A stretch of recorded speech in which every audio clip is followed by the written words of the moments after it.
우파와 좌파 판단 기준을 시작하겠습니다. 세 가지 자유에 대해서 살펴보았죠. 경제활동의 자유죠. 이 세 가지 자유가 수립되지 않으면 근대 국가가 수립될 수가 없는 거죠. 세 가지 자유에는 직업 선택의 자유, 거주 이전의 자유, 그리고 계약의 자유가 있죠. 그래요.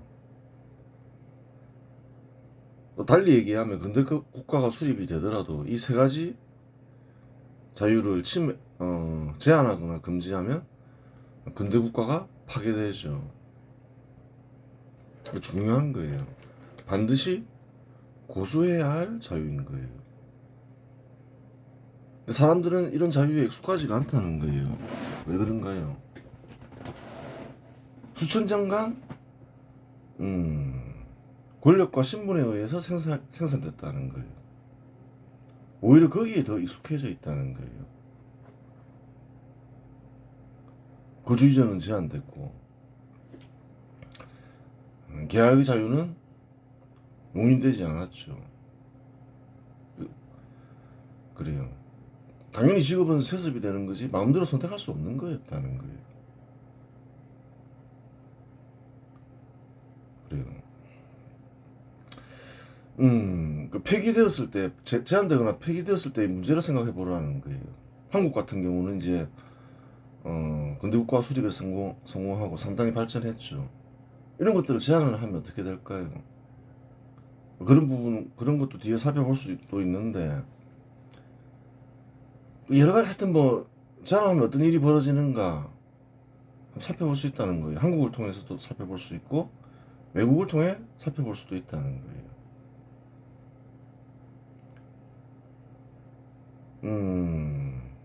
한때 20세기에 공산주의가 크게 유행을 했죠. 그 영향력은 지금도 있는 거예요. 공산주의는 근대 국가를 파괴하기 위해서 등장한 견해이죠. 당연히 계약의 자유를 제약시하겠죠. 노조가 설립이 되고 노조 자체가 문제가 있는 건 아니죠. 누구나 집단을 만들 수 있으니까. 근데 공산주의를 수용한 노조는 어떤가요? 계약을 지키려 하지 않는다는 거예요. 계약을 제약시한다는 거예요. 계약에서 벗어난 것들을 요구하죠. 그럼 어떻게 될까요? 산업이 쇠퇴한다는 거예요. 20세기에 유럽에서 공산주의가 크게 유행했고 미국에서도 유행했죠. 계약에서 벗어난 걸 요구하니까 어떤 일이 벌어지나요? 산업이 쇠퇴한다는 거예요. 조선업도 붕괴하고 각종 산업이 붕괴하죠. 그 틈에 한국이 이제 사실은 또 그 혜택을 봤다는 거예요. 산업이 쇠퇴하고 한국 산업이 발전하고 있는 상황이었죠. 근대 국가 수립에 매진하고 있던 때였다는 거예요. 현 시대도 현 시대 한국 보라는 거예요. 과연 계약의 자유를 고수하고 있는지 폐기하려 하는지 똑같은 길을 걷게 된다는 거예요. 예를 들어서 이탈리아가 근대 국가 수립에 한국보다 먼저 성공하죠. 아주 잘 사는 국가였죠. 지금 쇠퇴하고 있잖아요. 왜 그런가요? 이 계약의 자유를 그래요. 침해했죠. 한 가지 예를 들자면 15인 이상 기업은 근로자를 해고를 못 하겠다는 거예요. 법적으로. 10년 계약, 20년 계약, 종신 계약 할 수도 있지만 그거는 이제 기업과 근로자 간의 문제인 거죠. 정부가 개입을 해버린 거죠. 계약의 자유를 파기했죠. 그 결과 어떻게 되나요? 이탈리아에서는 15인 이상 기업이 잘 안 생긴다는 거예요. 만일을 대비해서 15인 이상을 고용하려 하지 않죠. 이탈리아에는 그래요. 한국처럼 대기업이 잘 없잖아요. 그 좋은 상황이 아니라는 거예요. 양질 일자리가 대량으로 되지가 않죠. 그래요. 그 민간기업 육성을 위해서 꼭 필요한 자유들인데 이러한 자유들은 뭐 민간기업을 육성하기 위해서도 필요한 것이지만 절대 다수의 국민들에게 이롭다는 거예요. 이 세 가지 자유가 보장되지 않는 곳은 인권이 유린되는 곳이라는 거예요. 폐기했을 때 어떤 결과가 나오는지, 폐기하기 전, 이 세 가지 자유가 수립되지 않은 곳은 어떤 국가인지 살펴보라는 거예요. 다 똑같다는 거예요. 재산이 침탈당하고 인권이 유린되는 국가라는 거예요. 문제점이 보일 수도 있죠. 그것은 별도로 해결해야 될 문제인 것이지, 세 가지 자유를 침해해서 해결할 수 있는 문제가 아니라는 거예요. 그 사실을 알아야 한다. 세 가지 자유를 보장해야 되는데, 어떻게 하면 일단 보장이 될까? 제일 처음 취해야 될 조치가 뭘까? 신분제도 폐지라는 거예요. 고대국가 같으면. 또 충분히 발전한 국가에서는 신분제도를 금지시켜야 되는 거죠. 신분제도를 금지시킨다는 말은 무슨 말인가요? 사람들이 잘 모르는 거예요. 신분제도는 어떤 경우에 생기나요? 특정 집단의 이익을 보장할 때 생긴다는 거예요. 또 다른 면은 뭔가요? 특정 신분에게 불이익을 주는 제도를 수립하면 그래요. 그것이 이제 신분제도를 형성하는 게 된다는 거예요. 이익을 보장해라 이러면서 법적으로 많은 요구를 하고 또 실제로도 법이 제정이 되죠. 그러면 신분제도가 형성된다는 거예요. 그래요. 잘 알아야 되는 거예요. 곳곳에서 그러한 일이 벌어지고 있죠. 한국에서. 신분제도에 입각한 고대의 관습적 생각이 어떤가요?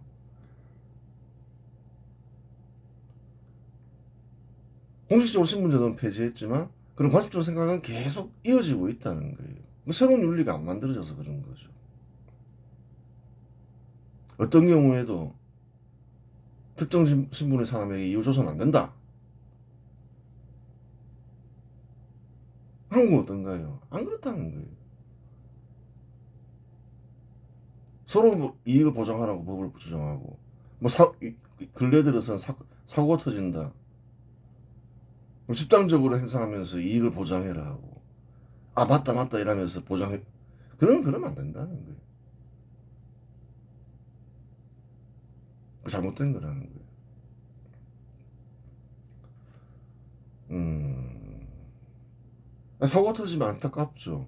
그러면 이제 정부 입장에서는 이런 경우 어떻게 해야 될까? 사고 터지는 모든 사람들을 위해서 좀 이롭게 하는 뭐 법을 제정하고 집행할 수는 있겠지만 특정 집단의 이익을 보장하는 어떤 법을 제정하거나 그래서는 안 된다는 거예요. 근대 국가에서는 금지되는 거라는 거예요.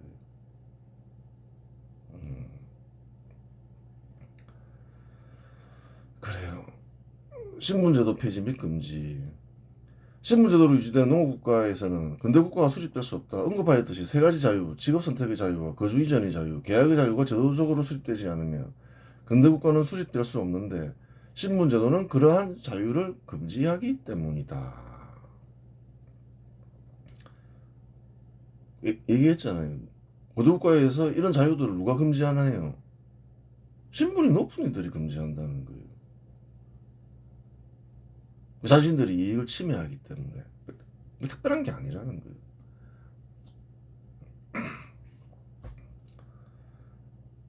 그런데 살펴보듯이 이런 세 가지 자유가 금지되어 있으면 도시가 건설될 수 없고 기업과 근로자가 생길 수가 없는 거죠. 그러니까 내 국가가 수립이 안 된다는 거예요. 그러면 신분 높은 이들이 자유를 침해하는 일을 어떻게 해야 되나? 금지시켜야 된다는 거예요. 그래요. 그 첫 번째 조치라는 거예요.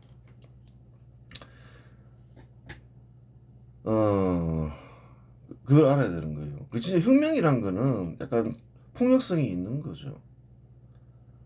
수렵제지 시대에서 농업으로 넘어갈 때 폭력이 있었겠냐는 거예요. 없었다는 거예요. 저항하는 사람이 별로 없었죠.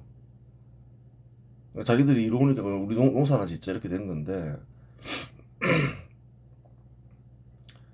인류사에서 뭐 밀란 이런 거 말고 혁명이죠. 폭력을 통해서 인권을 보장하고 풍요로운 삶을 살겠다. 최근에 등장한 거라는 거예요. 몇백 년밖에 되지 않았다는 거예요. 근대 국가를 수립해야 되겠어. 그럼 어떤 일이 벌어질까요? 신분제도 폐지해야 돼. 저항이 일어난다는 거예요. 아주 세게 일어나는 거죠. 그래요. 그 내전이 일어나는 거예요. 어느 국가나 그렇다는 거예요. 초기에 근대 국가를 수립한 나라들을 보라는 거예요. 다 내전이 일어나서 수십만, 백만 이상이 죽는다는 거예요. 한국도 마찬가지라 했죠. 산업화를 통해서 근대 국가를 수립해야 되겠어.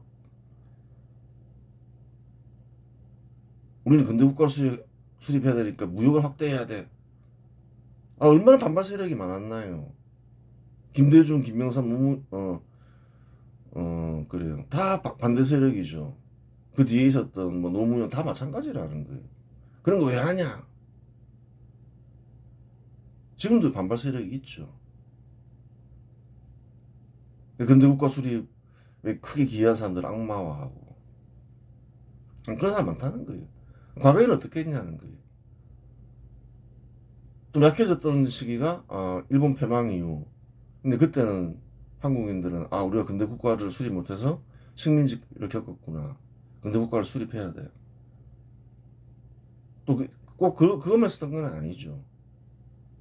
왜 조선 왕실이 부활하지 않았을까요? 1945년 이후. 잘 생각해 보라는 거예요. 박정희가 일본과 수교를 했다는 거예요. 직후에 선거를 치르니까 압승을 했다는 거예요. 어떻게 왜 압승을 했지? 그러면 또 다른 얘기로 해서 박정희는 왜 한국판 메이지 유신을 일으켰을까요? 탈레반 역사가는 일본이 수탈해서 비참하게 살았다지만 정말 그랬다면 박정희가 왜 한국판 메이지 유신을 벌이냐는 거예요. 조선 총독부를 개성해서 역사를 날조해서 가르치고 있다는 거예요. 계속 좋아졌다는 거예요. 그걸 알기 때문에 살기 좋아졌다는 걸 알기 때문에 박정희는 개성해서 시행한 거라는 거예요. 또 그렇기 때문에 절대다수 한국인들은 다 박정희와 생각이 같았기 때문에 일본과 수교한 그래요. 박정희를 절대적으로 지지했다는 거예요. 그리고 성공을 했죠, 혁명을 박정희가. 그게 역사의 진실이라는 거예요. 근대 국가를 수립하는데 신분제도 폐지는 필수적인 조치이기 때문에 신분제 제도에 대한 입장은 우파와 좌파를 나누는 기준이 된다. 그렇죠. 신분제도 폐지와 금지를 주장하는 인사는 근대 국가 수립 세력 인사, 즉 우파 인사가 된다. 반대로 신분제도 유지와 부활을 주장하는 인사는 근대 국가 수립 반발 세력 인사, 즉 좌파 인사가 된다. 그 신분제도를 부활시키려는 시도는 계속 있다는 거예요. 특정 집단의 이익을 법적으로 보장해라. 특정 사건 일어나면 특별한 대우를 해라. 다 신분제도를 부활시키려는 조치라는 거예요. 신분제도 하에서 신분이 낮은 절대다수 사회 구성원들의 인권과 재산은 보장되지 않는다. 신분제도가 생기면 어떻게 되냐? 생각을 해보라는 거예요. 노예와 같이 신분이 가장 낮은 사람은 소돼지와 같이 물건이나 주인의 재산으로 취급된다. 고대에 그랬죠. 노예가 아니더라도 신분이 낮은 사람들은 관리나 신분이 높은 이들의 수탈 대상이 따름이었다. 그렇다는 거예요. 사실이죠. 뭐 한국인들은 조선시대를 연구하면 되죠. 많이 연구할 필요도 없는 거예요. 동학난을 보라는 거예요. 왜 동학난이 일어났냐는 거예요. 소돼지 취급을 당했기 때문에 일어난 거죠. 뭐 수탈당하고 이러니까. 그러면 근대국가 수립과 별개로 신분제도 폐지만 가능한 것은 아닌가 하는 의문이 생길 수 있다. 근대국가를 제약시하는 거예요. 그러면 신분제도만 폐지하면 살기 좋아지는 게 아니냐, 그런 생각을 할 수도 있겠죠. 근데 그게 아니라는 거예요. 신분이 낮은 이들이 사회에서 절대 다수이다. 그것이 가능하였다면 신분제도가 없는 고대 농업국가도 존재해야 정상이다. 하지만 그러한 사례는 역사적으로 없다. 신분제도만 폐기되었으면 좋겠어. 신분제도 폐기됐으면 좋겠어. 사람들은 다 똑같지 뭐, 다 하느님의 자녀다, 이런 이제 사상도 있겠죠. 그런데 그런 사상은 많다는 거예요. 근데 신분제도가 폐기되지 않더라. 왜 그랬을까 생각해봐야 된다는 거예요. 가난한 고대 농업 국가에서는 농도 없는 농민들이 다수이다. 그럼 다수라는 거예요. 그래, 이것 때문에 이거를 쓰니 이것도 뭐라 했나요? 식민지식이 수탈해 갔다, 일본의 토지를. 그거 다 거짓말이다, 이렇게 얘기하는 거예요. 누가 토지 있었냐는 거예요. 지주들이랑 토지 있었지. 한국인들이 한 80%는 소작농이었다는 거예요. 토지 없는 농민이었다. 토지가 없는데 빼앗길 토지가 어딨냐. 또 지주들은 어떻냐. 돈 많이 벌었다. 일본에 쌀 가격이 비싸서 돈 벌어서 기업 설립하고 그랬다. 김면수나 김성수를 봐라. 수탈당한 사람이 없는데 무슨 수탈당했다고 그러느냐.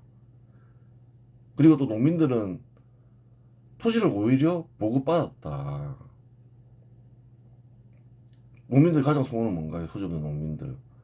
도시에 가서 근로자가 될 수도 있겠지만 농토를 얻는 거겠죠. 일본은 농토를 제공했나요? 안 했나요? 했다는 거예요. 만주를 정복하자. 한국인들을 통해서 만주를 다스리려 했다는 거예요. 그냥 가냐는 거예요. 그 토지를 제공하면서 농민들을 만주로 이주시켰다는 거예요. 그런 일이 언제 있었냐는 거예요. 1000년 이내에 있었냐는 거예요.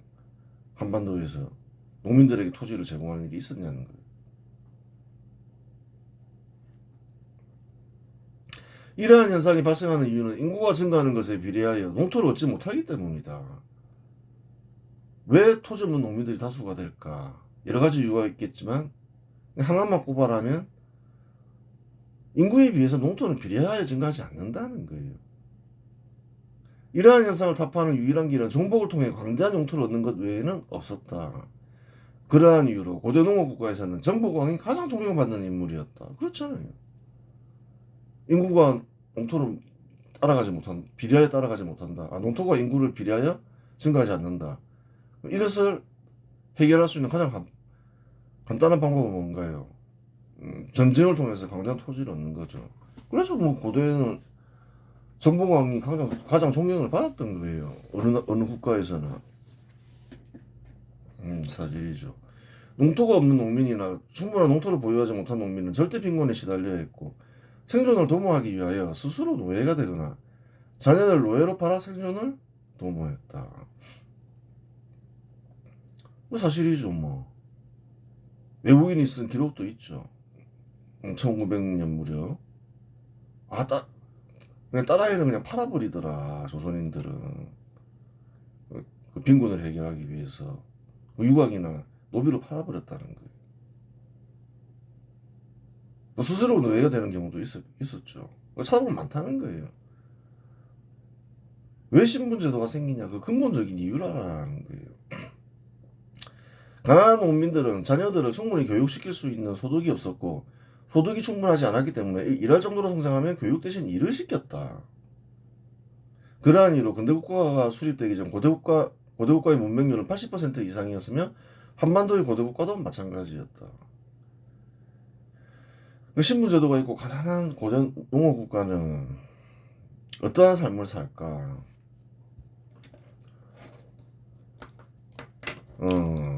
그래요. 가난한 농민들은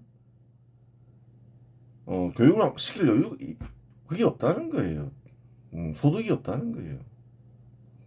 교육을 안 시킨다는 거예요. 어린아이들을 자라면 그냥 일 시킨다는 거예요.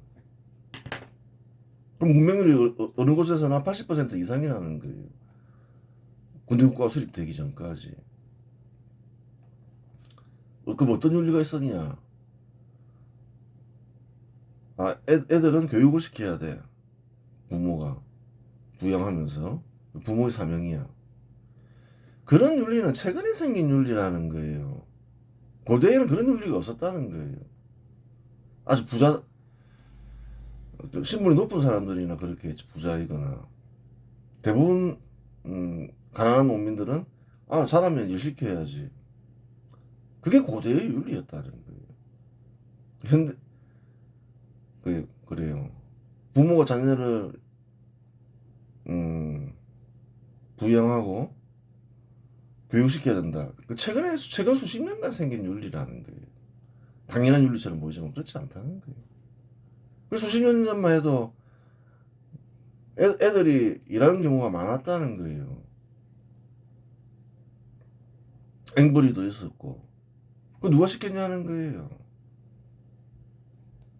도시에 이주한, 그래요. 가난한 이들이 시켰겠죠. 당연한 일이라 생각하고. 공산주의 세력이 근대국가를 비난할 때 동원하는 사례가 노동이다. 기업가가 아동에게 강제로 노동을 시키고 근대국가가 이를 허용한다고 주장한다. 이런 주장 많죠. 이 근대국가가 얼마나 사악한 국가냐, 국가인가. 아동에게 일도 시키더라, 기업가는. 기업가가 아동에게 일을 시켰냐는 거예요. 근대국가가 기업가가 아동을 강제로 일시키면 뭐가 되나요? 납치가 된다는 거예요. 근대국가에서는 그런 일이 불가능하다는 거예요. 이는 사실인가? 근대국가 수립 초기에 아동들이 노동에 동원된 것은 사실이다. 하지만 근대국가에서 기업가는 아동에게 노동을 강제할 권한이 없다. 부모에게 권한이 있지, 누구에겠어요? 그런데 아동에게 노동을 강제한 이는 누구인가? 그 사람은 다름 아닌 부모였다. 어느 국가나 마찬가지였다는 거예요. 근대국가 초기에 아동에게 일을 시키는 일이 있는데 누가 시켰냐는 거예요. 그 부모였다는 거예요. 그럼 그 부모는 어떤 사람인가를 살펴봐야 된다는 거예요. 앞에서 쭉 언급했죠. 누구였을까요? 도시로 이주한 농민이었다는 거예요. 농민은 원래부터 애들 교육 안 시키고 일 시켰다는 거예요. 어느 국가는 근대국가 초기의 도시 구성원은 도시로 이주한 농민이다. 어느 국가나.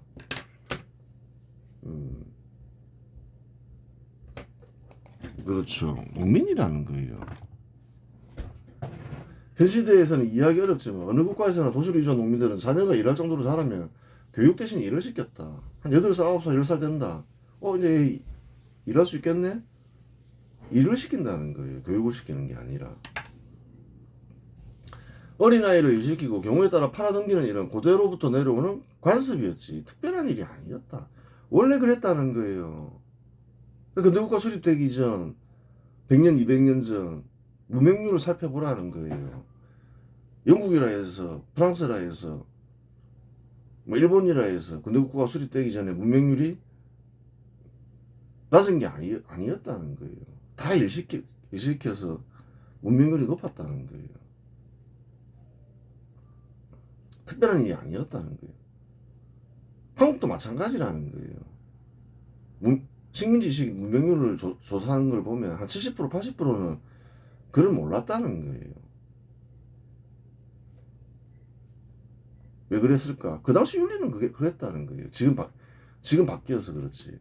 어느 근대국가나 산업화 초기에는 아동노동을 허용했는데 아동노동을 금지할 경우 가족 전체가 절대 빈곤에 시달릴 위험이 있었기 때문이지 특별한 이유가 있었던 것은 아니었다. 그렇죠. 근데 그럼 금지시킬 수가 있냐? 정부에서 아동이 노동하더라. 농민들이 애들을 막 일시키더라. 따져보겠죠. 아, 이거 누구나 금지시키고 싶겠죠. 통치자는. 좀 교육을 시켜야 되겠다 생각하는데. 금지시킬 수가 없다는 거예요. 아동을 교육시켜라. 부모에게 부담을 떠넘기면 그 가정은 절대 빈곤에 시달리게 된다는 거예요. 굶어 죽을 수도 있겠죠. 그래서 이제 허용하다가 국가가 어느 정도 발전해서 부유해지면 이제 폐기한다는 거예요.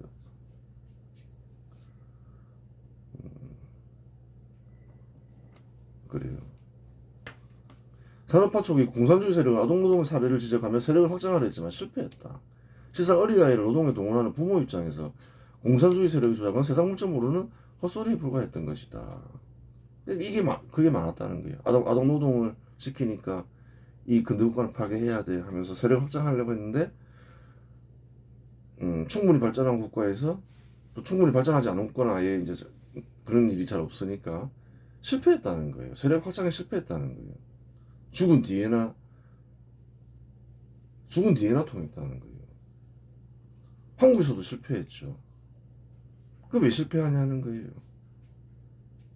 근로자들이 공산주의 세력의 주장이 잘못됐다 생각하니까 실패하는 거예요. 오히려 아동노동을 금지하라고 주장하는 공산주의 세력을 적으로 생각했을 가능성이 크다. 우리 가정을 위해서는 자녀가 일을 해야 되는데 왜 일 못하게 하지? 그렇게 생각한다는 거예요. 통상 아동노동 금지는 근대국가 수립에 성공한 부유한 국가에서 시행된다. 어느 정도 발전해야지 시행되는 거라는 거예요. 아동에게 노동을 시키는 게 근대국가의 특징이 아니라는 거예요. 고대 농업국가 농민의 특징이었다는 거예요. 그게 이제 폐기된 거죠. 근대국가가 수립된 곳에서.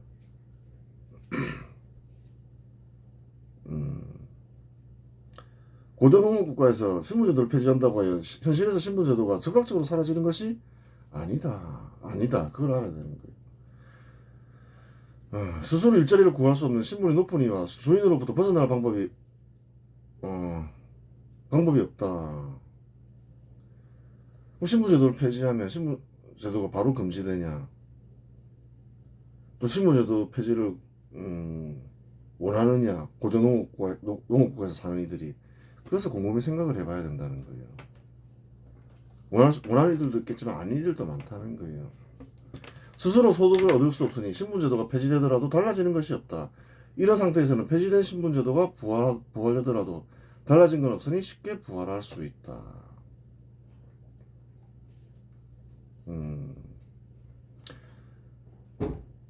신분제도 폐지 시도 원하는 이들도 있고 아닌 이들도 있겠지만 어떻게 생각하느냐. 그건 이제 한국 역사를 봐도 안다는 거예요. 갑신정변 인사들이 혁명을 일으켰죠.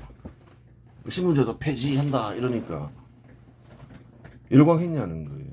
1884년에. 그렇지 않다는 거예요. 무슨 소리냐 이러면서 다 갑신정변 인사들을 죽이려 했다는 거예요. 절대다수 한국인들이. 다시 1894년에 집권하죠. 신분제도 폐지한다. 다 좋아했냐는 거예요. 그렇지 않다는 거예요. 다 악당이라 생각을 한 거죠. 그러면서 실질적인 총리는 아니었다 하더라도 수장이었던 김홍집은 맞아 죽잖아요. 인식을 못 한다는 거예요. 1900년대 가면 이제 갑신정변 인사들이 존경받지만 그 이전에 절대다수 한국인들은 신분제도 폐지를 하고 수탈을 금지하려 해도 관리들의 수탈을 금지하려 해도 인정 안 했다는 거예요. 나쁜 놈들이라 생각했다는 거예요.